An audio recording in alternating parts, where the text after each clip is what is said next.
18 of legal terminology. आज का हमारा लीगल फ्रेज है doctrine of estoppel. Doctrine of estoppel का मतलब क्या होता है?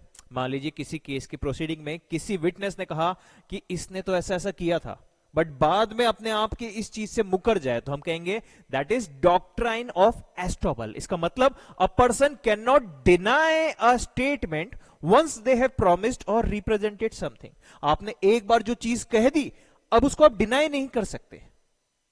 ठीक है, तो इसको हम कहते हैं डॉक्ट्राइन ऑफ एस्टेबल। अब इसकी अहमियत क्या है, इसकी इंपॉर्टेंस क्या आती है लीगल केसेस में?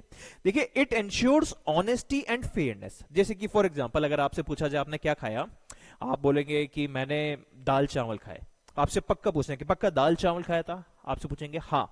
आपने कहा पक्का 2 बजे आपने दाल चावल खाया? आपने कहा हाँ मैंने दाल चावल खाया था। अब आपसे एकदम कंफर्म पूछ लिया, फिर आप 1 घंटे बाद बोलते कि नहीं दाल चावल नहीं खाए थे, हमने तो राजमा चावल खाए थे। ठीक है, तो आप अपनी बात से पलट रहे हो, है कि नहीं? तो ऑनेस्टी को मेंटेन करने के लिए डॉक्ट्राइन ऑफ एस्टोबल एक लीगल प्रिंसिपल है, इस चीज का ध्यान रखा जाता है। एक एग्जांपल से समझ लेते हैं हम इसको। If a landlord promises rent deduction he can not later deny it.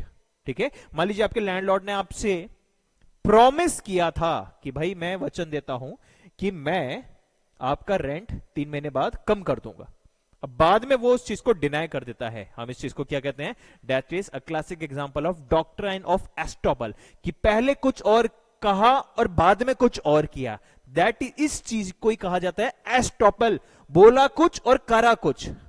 ठीक है, इस चीज को हम कहते हैं एस्टॉपल। तो डॉक्ट्राइन ऑफ एस्टॉपल मींस अपने वर्ड्स जो कहा उसी पे मेंटेन रहना, उससे चेंज ना हो जाना। समझ में आ गया?